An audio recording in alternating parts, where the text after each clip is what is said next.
Hello, I'm Angus Scott, and welcome once again to the Debrief. It's great to have you with us. We're here every week discussing the big footballing talking points. Last week, it was Kylian Mbappe. This week, it's his former teammate, Lionel Messi. Just what effect has the World Cup winning captain had on the MLS since his move to Inter Miami this summer? Stand by as we get into the detail behind that Messi move, the clever planning of David Beckham, and how the MLS may have changed forever. We'll also bring you the latest from the transfer world as the transfer guru Fabrizio Romano will be here, as he is every week, to give us his spin on the market. Ben Jacobs is, of course, with me as ever. Ben, you're still enjoying the US sunshine as you crisscross North America on Chelsea's pre-season tour. Yeah, 35 degrees this time. I'm with you from Washington, and we're really international because, of course, Jimmy's in Sydney. So this is the most international debrief we've done to date. I think you're right. Well, that Jimmy you allude to is the US men's team international turned pundit, Jimmy Conrad, on our show. Jimmy, thanks for joining us from down under. Listen, Angus, I could, your voice is amazing. That's just what I want to say. And it's an honor to be here. And obviously to talk shop with you and Ben is a big thrill. Okay, let's get into it. That's very kind of you to say that. But what about Lionel Messi? What has his impact been on the MLS for you? Well, I think it's immeasurable in a lot of different ways because it's going to help grow the game on the fields, off the fields. And I don't know if we're really going to be able to really take into account how much of an impact he's going to have on the league overall until maybe 5 years out, 10 years out, where you can see kind of the fingerprints that he put on just his mere presence. Now, I was playing in the league when David Beckham arrived, so I have a really good idea of what it could look like and the ripple effects that him coming here, Messi that is, could have on the continued evolution of MLS and hopefully the loosening of some of the rules that they have been married to for a long time, because it feels archaic and it needs to grow from that. And sometimes I feel like the rules, and I bet you some of the new owners that have invested hundreds of millions of dollars are feeling the same way. Like, let us have these handcuffs come off so we can actually spend and do the things that we want to do. And I think the arrival of Leo Messi will start to move that needle in that direction. So I'm excited. I'm very curious to hear what you guys have to say about it as well. But for me, it's all positive, and I don't see any negatives to this at all. Well, it's been a terrific start as well, Ben. You look at it, the debut, the winning free kick, the timing of it all. It's all pretty fairy tale stuff. Yeah, it feels more like a computer game than reality. Makes his debut, looks like they're not going to win the game, injury time, scores an absolute worldie, and then in the second game, he was on course for a hat-trick before he was substituted, and he got 2 goals and an assist in that. And this, for me, is not about Lionel Messi and how many goals he scores. It's about the cultural impact, it's about the professional impact, and it's about the financial impact. And these are the 3 areas, really, that are going to benefit not just MLS, but I think wider soccer. And we're going to see through Messi a different prism. And one thing that North America has, which I think is going to be really beneficial, is obviously a very cosmopolitan demographic. So there's an established football culture. There's the Hispanic community who obviously are going to be very much behind Messi, which means that you don't just get into North America, you get into Central and South America as well. And then on top of that, we're going to see a connection between MLS and everything else, which is things like the Club World Cup, which is coming to North America, the World Cup, which is coming to America.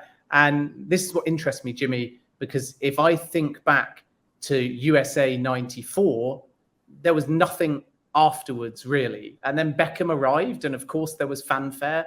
But again, MLS didn't necessarily elevate, nor was there that connection between everything soccer and, for example, a World Cup or the arrival of David Beckham. Now, for me, I don't know if you agree, Messi feels like the focal point that might just connect everything soccer-wise in North America. Yeah, I agree that he's going to have, well, at least he makes us a water cooler topic. I think when David Beckham came in, you could feel that, like, my mom's friends were reaching out to ask, what David Beckham was doing. My mom's friends don't care about the sport at all, but when you start to get into that area and people paying attention that normally don't, now you know that you've moved the needle, that you got their attention. To your point, what can we do, or what could we have done back then to help accelerate that process? What other competitions were out there that were going to elevate the league and to elevate the game and to help it grow, not only in that moment in MLS, but also the infrastructure underneath it? When I was at that time, when Beckham was there was no youth academies. There was no infrastructure to also gain that type of momentum and interest at that level. And so, yes, it's with Messi coming at this particular time.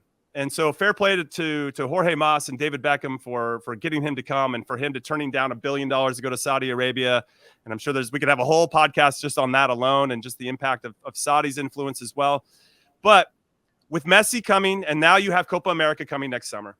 Following that, you have the Club World Cup, as you mentioned, and then you have the Men's World Cup in 2026.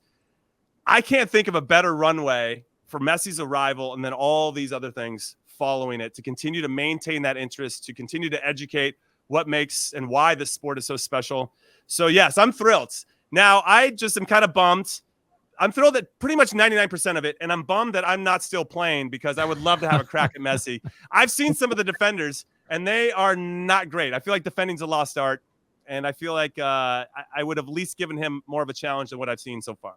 There are plenty of people in Europe who are still trying to chase him at the moment. True. They've spent 15 years chasing him around the pitch and still haven't got hold of him. Just look at Manchester United in a Champions League final. It's it was tough for them. I just wonder, you mention all those things, Jimmy. It's everything that is lined up seemingly in place, but can the US and the MLS really capitalize on it like never before, where there was perhaps a missed opportunity in 94. Maybe things could have got better after David Beckham in a more substantial way. But this time, everything there is aligned for the US and the MLS to come out of this a whole lot stronger in the soccer football perspective. For me, it feels more of a credibility play. When David Beckham came, he brought some credibility to the league. What we saw, I was playing on a different team than him with the Galaxy, but we would hear some of the things that he was asking for. He would be in that locker room and be like, that is unprofessional. Like, that can't happen. If you want to be considered a professional team in a professional league, this has to change. These are the standards. I've seen it at multiple clubs. I've played for the biggest clubs in the world. This has to change. And the Galaxy, to their credit, said, you're right, and we're going to fix that. And so all the other teams started to hear what was happening with the Galaxy. Like, wait a second, if they're going to get treated like that, then we should be getting treated like that as well. And so that's really where the players union started to grow and get a little bit more robust. And you started to see, more organization and more communication happening between the players that we should have better things, that we should be treated a little bit better. And I feel like Messi's going to now take that to the next step and make sure that professionalism continues to grow and get maintained. And I think we're seeing that. And then obviously with a few CBAs and stuff that's happened between the league and the players, we're working towards that and that standard that I think Beckham wanted immediately. Now, when I think about Messi and the credibility standpoint, he's going to attract other players to want to come here. We've already seen it, right? Sergio Busquets, does he come to Inter Miami without Messi there? I don't know. Then you have Jordi Alba coming, Luis Suarez, and now you've seen all these names. Yes, they're a little bit older than the wrong side of 30, but they're starting to look at MLS as a viable opportunity for them to go and to live and to see out their careers. Now, I know that the league is trying to lose that tag of being a retirement league. I think that China overtook us for a little while in that, and now Saudi Arabia is starting to move in that territory. I mean, for me, anytime I want to come back to somebody who calls MLS a retirement league, was Zlatan Ibrahimovic came over, and then he left to go to the other retirement league, Serie A, and had a fantastic career helping AC Milan win a Scudetto, for the first time in a while. So yeah, there's a whole bunch of different examples, but I do think that Messi brings this type of X factor, cool factor that the league was lacking for a while. And I think that credibility, and I want to get your guys' thoughts on this too, will help attract even younger players, right? I think that Tata Martino in Inter Miami can now go attract younger South Americans that want to come get a taste of what it's like. The hard part is, and this is where you're kind of going, Angus, is what happens when Messi leaves, when his 2.5-year deal is over. How do you maintain that momentum? And I do think we have these external tournaments that can help the league grow, right? For me, I'm a firm believer that a rising tide lifts all boats. So, but what can the league do to maintain that? And if you can attract some top young talent to also come and see the league as a destination, then that's again, it's all positives. So I'm really looking forward to how it all transpires and evolves throughout his time here. Yeah, look, Ben, there's been an immediate impact. You just look at the socials on Inter Miami and how the numbers have increased. And what are the sort of the immediate financials that Inter Miami have got by signing Messi? Well, as you say, the socials are unbelievable, and this is evidence that the modern football fan, particularly the young football fan, is following individuals. And Messi, Ronaldo, they're anomalies, but we see it a little bit with the likes of maybe an Ibrahimovic when he was playing, and certainly Karim Benzema going to Saudi Arabia. So millions of followers were added straight after Messi was even unofficially announced, because remember, he did an interview confirming that he wasn't going to Barcelona and that he would be joining Inter Miami. And long before it was announced, the following of Inter Miami was close to 8 million, which is incredible. And that made Inter Miami the most followed Miami sports team, which is an underrated point, because let's not forget, you got the Miami Heat there, who are absolutely massive in the NBA. And they had about 7 million followers. And before Messi even arrived, Inter Miami had more. And that is unbelievable. And then on top of that, you look at the impact to the club. And obviously, you have to offset various things because there are outgoings, salary in particular. So Messi's being paid about 150 million US dollars over the course of the next 2 years. And there's support from the league itself, and Apple, who are the official broadcaster, are also part of a package on offer to Messi, and effectively he gets equity. So every time there are these passes to watch the MLS, Messi gets a little bit of a cut. So it's very incentive driven. And if we go back to the Beckham deal, there were parallels there where he was obviously given the opportunity to start a franchise, and now he started that franchise. So we should connect Beckham to Messi, because obviously Beckham is the Inter Miami owner. And therefore, if Beckham hadn't come to MLS, we probably wouldn't be here now, because Inter Miami wouldn't exist in this form. And obviously Lionel Messi wouldn't be there, Busquets and Alba as well. And then when you go to actually what Inter Miami can make, we've seen insane numbers, a 4,500% increase in merchandise sales. Ticket sales are up by 1,200%. And not only are they up in terms of demand and sellouts, but the prices can continue to go up and up. And the estimation from Inter Miami's perspective is that they could sell up to 2 million jerseys. And in MLS, even though it's perhaps not as advanced as the Premier League, the prices are still high. And this is something in terms of merchandising, in terms of commercial growth, in terms of fan engagement, that America's always been better at than Europe. So we can talk about Inter Miami and MLS and it growing to try and catch up with the European leagues. But for fan engagement, for stadium experiences, for merchandise, it's always been better. And as a consequence, the prices are quite high. So a Inter Miami jersey, I think, is around 150 US dollars. And if you're selling 2 million of them, then that ability to cash in on Messi is quite high. And in the Premier League, we don't put that much onus on shirt sales. But in MLS, if you get that spike of 2 million shirt sales, then that makes a massive difference in terms of the growth of the club and then what you can do with that money. So then it's about, as Jimmy said originally, investing it back in youth, investing it back in infrastructure, because Messi will go one day. So how are you going to spend that money that you make off Messi to make sure that there's a Messi legacy, whether it's in attracting other players or whether it's ultimately in building infrastructure? And how are you going to benefit grassroots sport in North America to make sure that it isn't just about fanfare and star names and bums on seats? It's actually about something tangible that means that in the next however many years, US soccer at all levels in men and women's sport continues to grow. Well, as Ben's been explaining, that deal to bring Messi to the MLS was extremely complex. Remember, he turned down, as Jimmy was saying, $1 billion to go to Saudi Arabia. So Inter Miami needed to be clever in the way they attracted the Argentine to the States. Well, our transfer guru, Fabrizio Romano, is with us now. So, Fabrizio, how did the Messi deal to Miami come about? It was the perfect strategy, I think, from Inter Miami. And the key word, I think, was relax. They were always very relaxed about this story.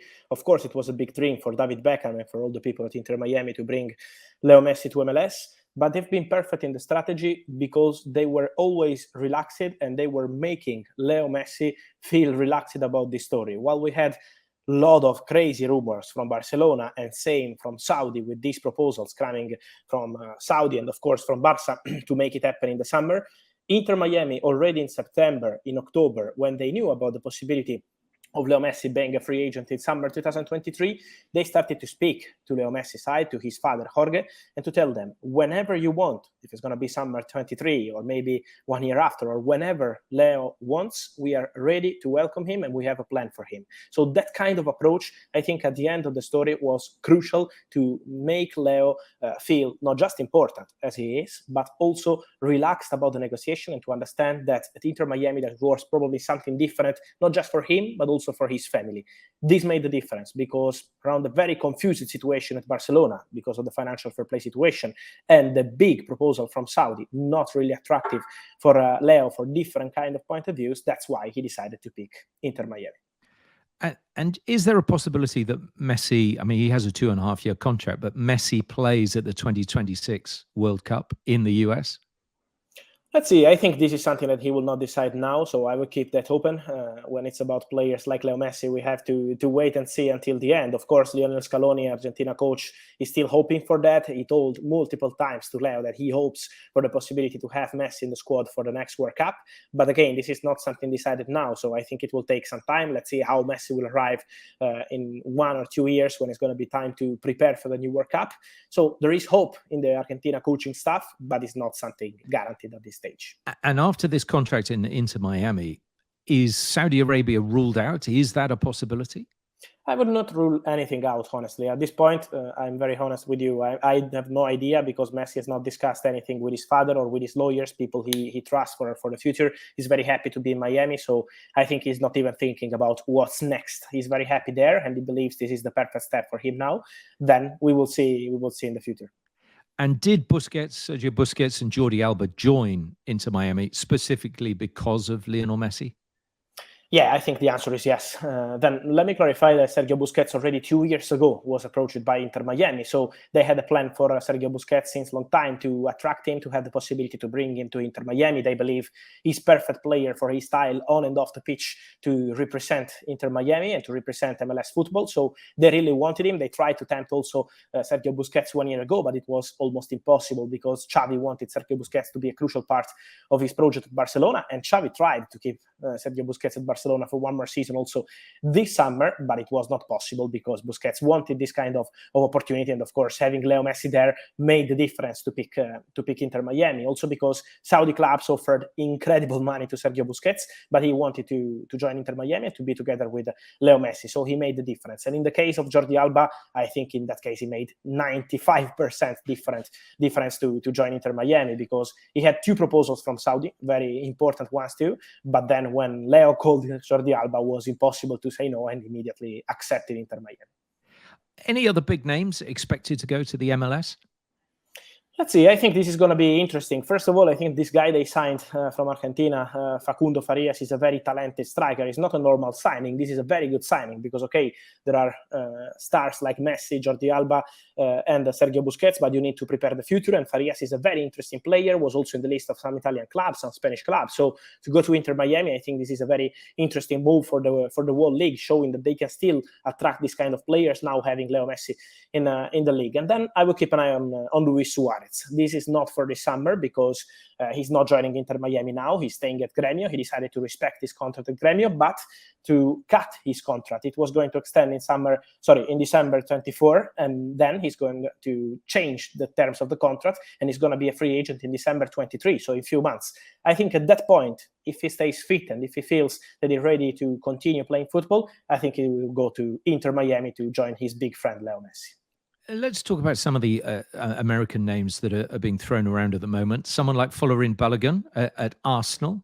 Inter still interested? And what sort of price might Arsenal sell for? It seems to be Inter are going to put a complicated deal to North it's London. difficult, and it's exactly about the asking price, because from what I'm hearing, Balogun is the favorite option in Inter list to replace Romelu Lukaku, who is not staying at the club. So they want Balogun. They believe, especially into the club, people into the club, the directors, they think that he's the perfect striker for present and future of the club. But it's not easy to reach an agreement with Arsenal because Inter were hoping to strike a deal for something around 35 million euros, but this is clearly not enough at the moment to convince Arsenal. It's also true that the player wants to leave.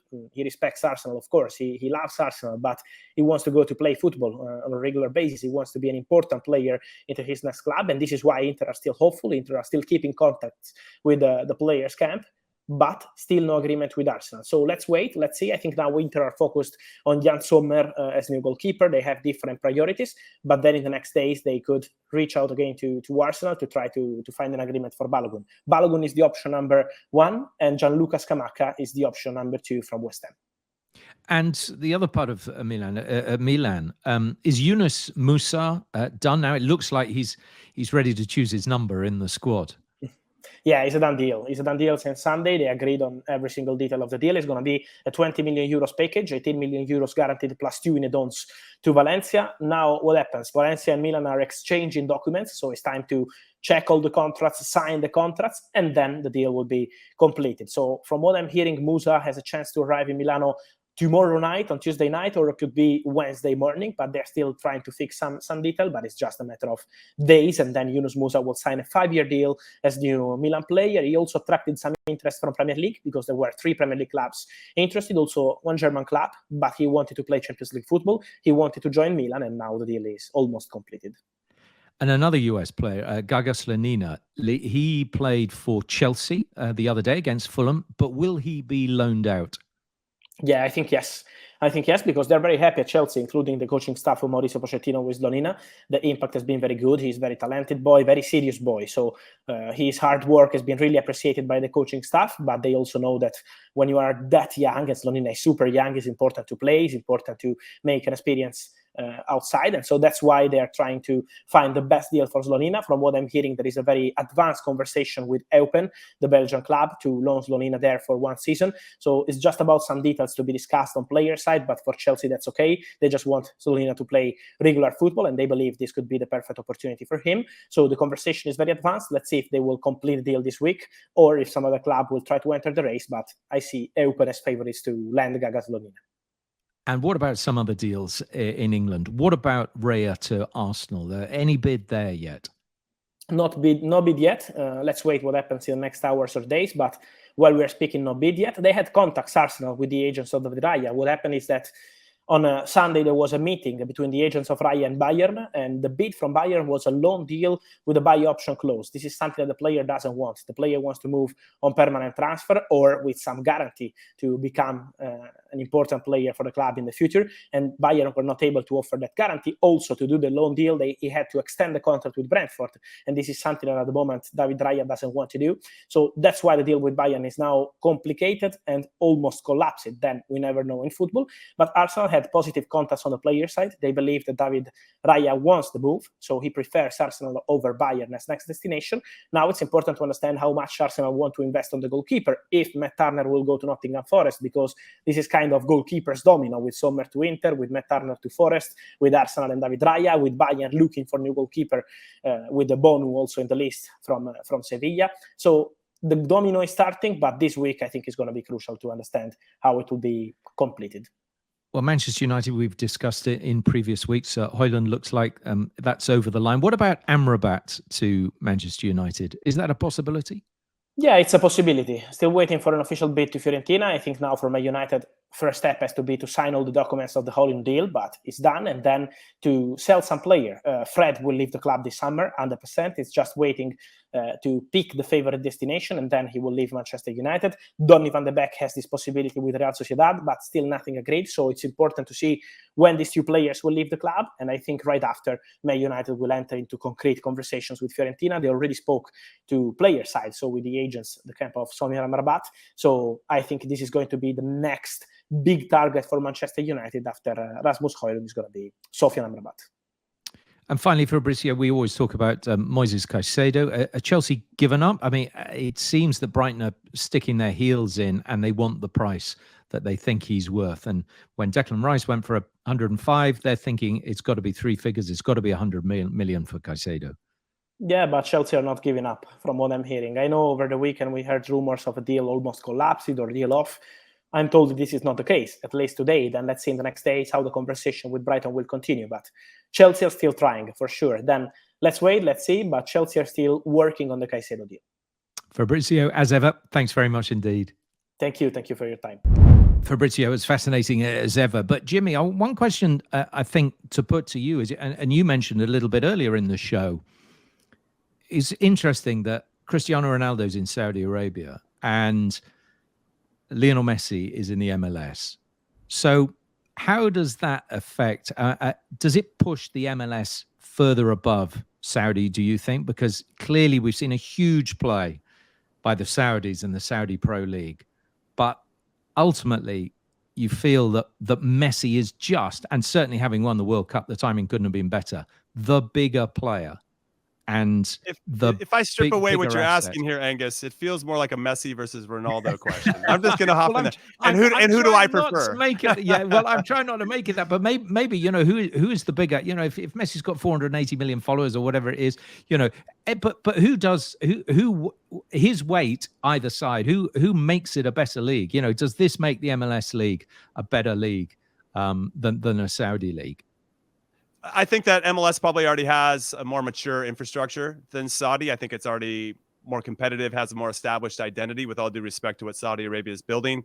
They're clearly throwing a lot of money at a lot of different players and getting players at a relatively young age. I think that Ruben Neves from Wolves is 28 years old and still somewhat in the prime of his career, playing for the Portuguese national team. So it was an interesting move for him in particular to go, but he made it pretty clear that his number one team is his family, and we got to respect that. And so if he got that opportunity to do it, he's going to. I think that a lot of players, when you go over to Europe, if you talk to any European-based players that haven't been around MLS, they're asking a lot of questions about what MLS is about. A lot of players want to live in the States. I think that Messi, at least for the time he went grocery shopping at Publix, that he had that moment of like being somewhat normal that he couldn't ever enjoy anywhere else. I think that is now long gone. I think that's he had that 1 week of maybe being normal, and now it's going to be a little bit harder for him. But Thierry Henry, when he was playing in MLS, he could walk down the streets of New York and maybe a handful of people would recognize him if he was walking for 20, 30 minutes. But for the most part, he'd get left alone. And I think there's an appeal to that for a lot of players, as well as raising a family in the States and everything there. I don't get that same sense from Saudi Arabia. I get the sense that you're there, you're going to make a buttload of money, and then you're going to want to move on and go live and finish off whatever, or in retirement somewhere else. Whereas I think the MLS could be a destination in a lot of different ways. But yeah, so I think it's apples and oranges a little bit, but there's a lot of money being thrown around by both. And when you have Ronaldo and Messi who can garner that type of salary and all the attention and acclaim that comes with it, and the credibility, as I was mentioning before, I think Messi moves the needle a little bit more. I think that for whatever reason, people are more, I don't know. It's here. I'll say it like this. Ronaldo for me is the player that I think we should be more in tune with, the average person, because he used to be some skinny guy with terrible teeth and crazy looking hair. And he turned himself into a world-class athlete and did it and maintained it for years and years and years and years. And that is something that feels like, hey, if we put ourselves and sacrificed enough and suffered enough, we could also get to that point. But Messi is just dropped out of outer space, and the guy is just magic and always has been. And I got the chance to play against him, and it's ridiculous how good the guy is and how quick he is. And we can't really be that, right? We can maybe, I'm saying maybe around Ronaldo, but like work towards building ourselves up and trying to maintain that, whereas Messi just got dropped out of nowhere. But whatever reason, I think they want to be Messi. I want to be Messi. I'm a Messi over Ronaldo guy for sure. And so when I think about the impact he's going to have, though Ronaldo would have helped in some ways in the States, having Messi here, I think, is going to make a bigger difference. And I think what Ben said earlier was smart about not only taps into North America, but it also taps into Central America and South America because of his Latino base. And yeah, because he can speak Spanish, and Spanish is obviously his first language. And I just think that's going to tie a lot of things in together. Not to say that Ronaldo couldn't, but there's just something really special about Messi. And something even more than Beckham. Beckham had that celebrity factor. We're already seeing that with Inter Miami and all the stars that are coming to the early games, LeBron James in particular, Kim Kardashian. Like, what? Going to MLS games? What's even happening? And Ronaldo would do the same thing. But when I think about Messi and what he continues to do, I think that he's going to be playing at a higher level for longer than Ronaldo, who you can already see the decline with him a little bit. And Beckham was always a little bit more of like he creates the game for other players and maybe the odd free kick.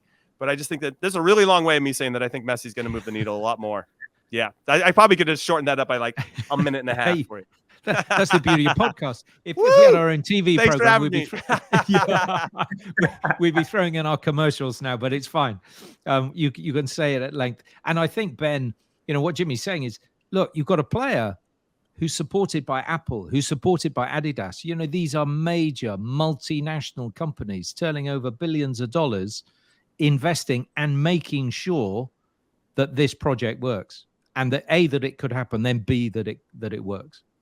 Yeah, and I think that Apple is really interesting, but also the move to actually focus on North America building up to a World Cup, Club World Cup, is also relevant, because if you look at the landscape of North American soccer, we've been banging on for the last 5 years, if not more, about US talent coming to Europe. And we've been celebrating that. And Christian Pulisic is one example, particularly when he went to Chelsea, and there's many others now. And every time we see an American player in the Champions League, we've said, wow, look how many of them there are. And then on the business side, it's been that gravitation of US owners to the Premier League. The Glazers at Manchester United, who are not popular and might be outgoing. Todd Boehly and Clear Lake Capital at Chelsea. John Textor, Crystal Palace was one, of course. And we've also seen 49ers Enterprises come in at Leeds United. So there's a whole list, and half the Premier League now has got US owners. Then flip it back to Messi and MLS, and suddenly we're maybe seeing a shift now where MLS is looking after MLS and American soccer is looking after American soccer, in the same way, basically, that Saudi Arabia is saying, why do we have to focus on buying into brands in Europe? Why do we have to bow down to the so-called Big Five European leagues and do everything there? Why can't we bring a little bit of football back to us and a little bit of star power back to us, and then see how many brands are interested and see how soccer snowballs from there? And if it works, then what you're going to get is an established culture and infrastructure that's maybe better than the Premier League on the commercial side, on the fan engagement side. And if you add that little bit of stardust, you're suddenly in a position where people are going to be turning their heads. So it's a very interesting business model, but what it needs is unity. What it needs is a lack of politics getting in the way. And I think that we've always seen that a little bit in North America when, for example, the International Champions Cup came over, which was a pre-season tournament.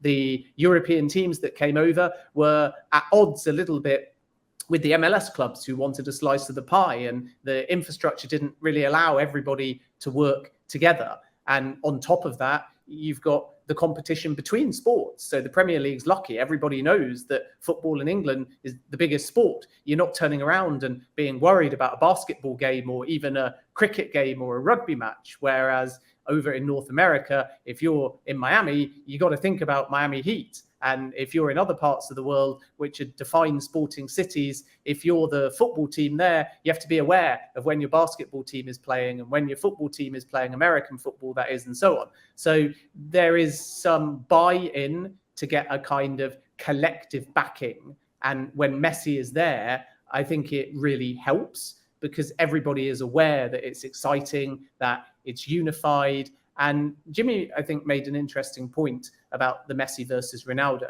And my opinion is that it will work.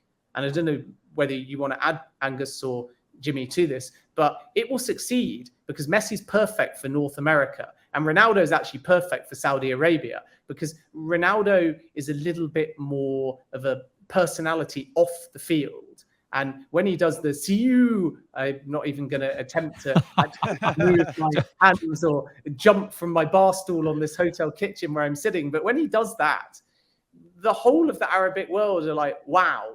And he pulls in an audience there. And similarly, Messi does his talking with his feet, and that pulls in the Hispanic audience. It obviously, therefore, caters, as we've already said, to not just North America, but South and Central America too. So they feel like they've both ended up in a perfect landing spot. So for me, it's not about Messi or Ronaldo. It's about the fact that Messi is ideal to elevate MLS and all of football beyond. And Ronaldo has been perfect to start a snowball effect in Saudi Arabia. So now we're seeing for the first time, in my opinion, the legacy. Because if we go back to the Pelés and Maradonas, the legacy is spoken about. The legacy is in some video clips. The legacy is in charitable foundations. The legacy is in the fact that they redefine football. But we haven't seen as much of a commercial legacy and an infrastructure legacy, which is just down to ultimately the fact that football wasn't the same as it is now. So I think... yeah, when you say that, Ben, I think, look at part of the deal for Messi, is it not, is he's getting shares effectively in the club itself. There's no reason at the end of his 2.5-year deal that he can't stay and be a part of the MLS, cannot continue to be a part of Inter Miami if he sees that as one of his interests going forward. So that will be, I would have thought, part of David Beckham's task over the coming years, over the time of his contract, to actually keep him involved in the club. If we're saying that Inter Miami is going to be a club that even now may be worth $1 billion, or in the near future, by the time his contract runs out, is somewhere between $1 billion and $1.5 billion, which is just unheard of in MLS terms. I mean, that's ridiculous figures. Then why wouldn't you try and keep him for longer than those 2.5 years, so that he is integral, so that he has, in the perfect spot in Miami, which is so Hispanic, that he has that influence continuingly over South America, over Middle America, and North America. I think you just keep him for as long as you can. Well, I'll jump in there really quick, because I think that as much as David Beckham looks like a genius for having a clause in his contract that he first signed that he can get a MLS team when he's done for $25 million, there's also the other side of that, where MLS continues to have David Beckham in the family. They have a tether to David Beckham. David Beckham is still a global icon and can move and open different doors in the sport, a la getting a Messi to come join his MLS team. So I think there was some genius on both sides with that. And I think by giving shares to Leo Messi in the team, you continue to get that tether. Imagine if you're a young kid, you're coming up through South America, and okay, Leo Messi's not playing anymore, he's retired, but I still want to play for his club. By the time he's done, they're going to have a brand new facility, brand new stadium. Everything's going to be on the up and up. So I can understand why that valuation for the club will be closer to $1 billion when that's all said and done. Not only Messi's impact, but I'm sure building that stadium is trying to get done as fast as possible, because they definitely want to get Messi playing in 1 or 2 games before his time is over, if that thing is not built. But what he's doing, especially in Miami and South Florida, is he's making it a destination for place to go. Once they build that stadium, it's also going to be not only for players, international games. There's going to be a whole different things that he's going to bring in and expose people to during his time with Inter Miami. And I think that is going to be the impact in the immediate future, and then that long-term impact, because MLS will always have a tether to him. And I think it's really smart to give him shares in the team. Clearly, he's had an immediate impact, Lionel Messi. I think our question is, what's the ongoing impact, isn't it? How long can it last? What will the ultimate effect be? You started this show, Jimmy, by saying we want the rules, some of those rules to be changed that don't work at the moment. Just tell us a couple of how the Messi influence might help that come about. Well, when David Beckham first arrived, there was no designated player rule, which is, for those that are unaware of how MLS works, I'm sure Ben and I can laugh and have a few beers about how complicated it can be at times. But there was no player that you could just go out and buy that didn't fall under the salary cap. So they created this designated player rule to allow Beckham to only hit a salary cap, I think at like 300,000 or 400,000, and then they could pay him whatever he wants. And over time, that went from one team or one player per team being allowed to be paid that to now I think there's 3 or 4 designated player spots that you can have. And now there's youth designated player spots. So there's all this evolution, and I'll just call it what it is, just changing the rules as they see fit to make sure teams are competitive or whatever it may be. And so when I bring up that rule, I think that there are a lot of owners in this league that don't want to have a salary cap anymore. But what's interesting is when you talk to European-based owners that have teams over there that sometimes the spending is getting out of control, and financial fair play is a bit of a joke anyway, that they do want a salary cap because they want it to be a little bit more competitive. So there's this weird kind of Europe kind of wants the American model. The American model wants a little bit of Europe, and I wonder where that's going to be once the dust settles. But I think that Messi's going to have to, because you can't have Inter Miami's the worst team in MLS right now. I know he's won a couple League Cup games, which is a different competition, but they're the worst team. And for them to be competitive, they're going to need to make sure that they can circumvent the rules and build him a team that's going to be successful. You don't want Messi to be on the worst team in the league. That's not going to be a good look for anybody. It's not going to be a good look for Messi or for MLS. So they need his team to be competitive. And I think when they figure that out, or just get rid of some of these rules, or raise the salary cap, and if for the teams that don't want to spend, they have to have a floor. There's got to be a bottom that they have to spend a minimum of 10 or 15 million a year, and they can have a ceiling of 30. Now you're starting to get into a space where I think owners will feel like we can be more competitive. There's a little bit room here. If Philadelphia Union, who are notorious for developing in their youth academy, want to do that, fair play to them. That's their identity and that's their style, and that's fine. But if Inter Miami want to come in and spend the 30 to 40 million to get a team that's more, Real Madrid buying the Galacticos and getting all the big names, then that should be their style and that should be fine. And right now, MLS doesn't really allow for any of that. And I think that needs to be loosened a little bit. There's all these rules. I don't even want to bore the listeners, man. There's TAM and there's GAM and there's all this, U22 initiatives. And it's so crazy. And it's just so much more complicated than it needs to be. And I think if you're a casual fan, that could be a real big turnoff as well. So I think they need to simplify the rules, raise the salary cap, and just make it a little bit easier for owners to go out there and spend, so that, because we're in the entertainment business, right? Yeah, sports and being competitive on the field is important, of course, and you want to win. Winning trophies is always going to get butts in the seats or bums in the seats. I love that. I'm going to use that Ben said. But also we're in the entertainment business. So you still want to make sure you're putting out a product that people want to come and see. And for some of the owners that have been around from the very beginning, I understand that they have propped up the league for a long time, but they need to get on board because this league is going somewhere. And if they don't want to be a part of this new version of it, then they should sell their team.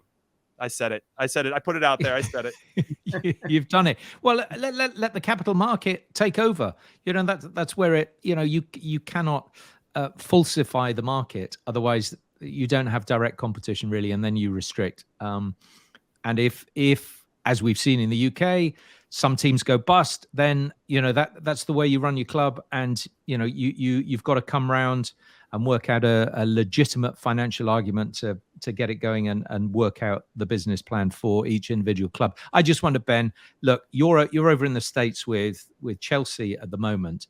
How much of a sense do you get in the country that suddenly the MLS is in a serious player, that Messi has turned up the focus once again on US soccer?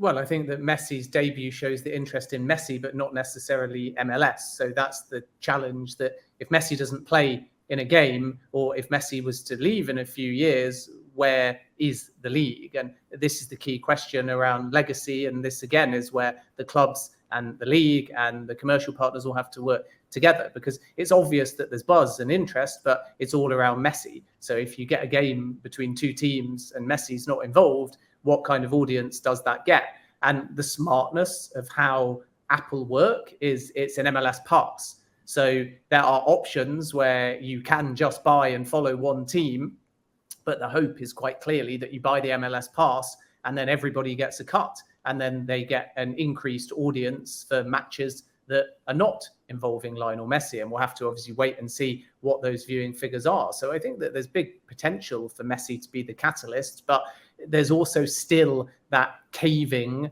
which is not necessarily a criticism, but it is a caving towards star power. If you give Messi a say on who else comes, if you give Messi a say on who manages the club, then eventually you get to a point where if Messi leaves, the whole thing from a football point of view can fall apart. And if we flash forwards to the year after the World Cup in America, or whenever Messi retires, where does Inter Miami go? And do they return to being bottom and winless? And does everything the club has built go down? Because it's actually inevitable that when Messi leaves, the commercial numbers will dip, the season ticket sales will dip, the MLS pass numbers will dip, the social following will dip.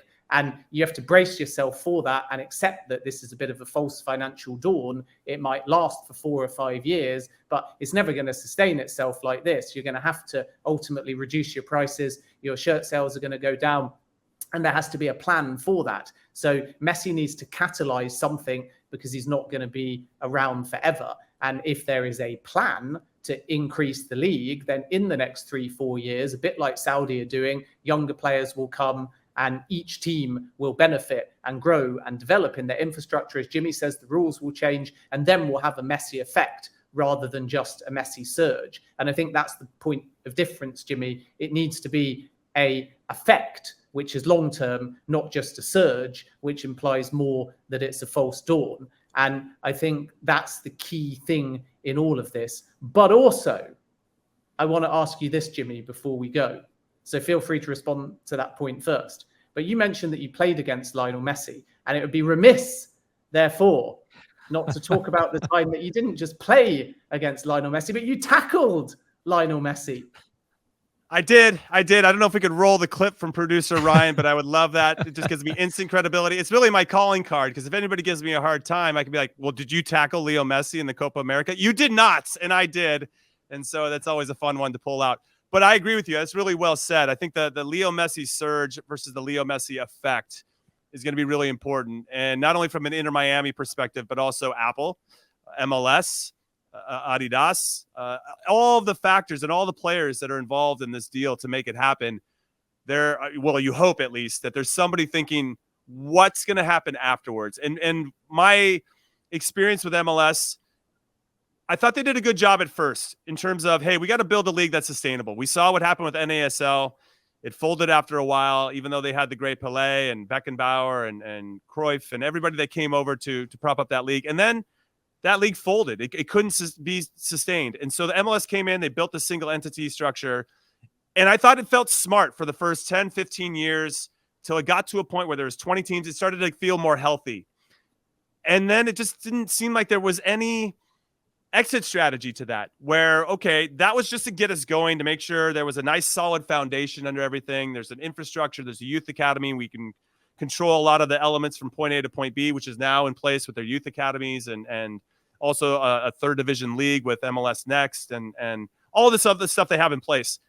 Now, again, like I mentioned before, when are you going to take the handcuffs off and actually let this thing go and grow and kind of go wild a little bit, right? We've been sitting on this teenager that wants to get out and party and have some fun, and they have to stay home with their parents and not get to go out and do anything. That's what it kind of feels like. So at what point are we going to let it go? And I think these moves, like having Messi come in, is a step in that direction, because it has to go that way because of what Messi is going to bring, his gravitas and the fact that they want to be competitive, Jorge Mas and Inter Miami and David Beckham. It's all great. I'm really excited, but yes, ultimately, I want to see a plan in place, and I'm hopeful that there are people that are in all these areas of power that are making sure that we have a nice runway as to what happens in the exit strategy. Yeah. Well, hopefully this is the catalyst for the league. And if it is, hey, you haven't got a better one to get you going, have you really? I mean, just pick the greatest player perhaps that's ever played, and then stick him in the league, and exactly there you go. Right. Get on with it. All you marketeers, sort yourselves out. If I can't give you a leg up this way and you can't do anything with it, then you're all failures. So you got to make it happen. Gents, it's great to have you. That is your debrief. As always, our thanks to Fabrizio Romano for dropping in. Remember, he'll be here every week giving us his spin on all the big transfer dealings around the world. You can find us on Fab Substack, on YouTube, and all your usual podcast platforms.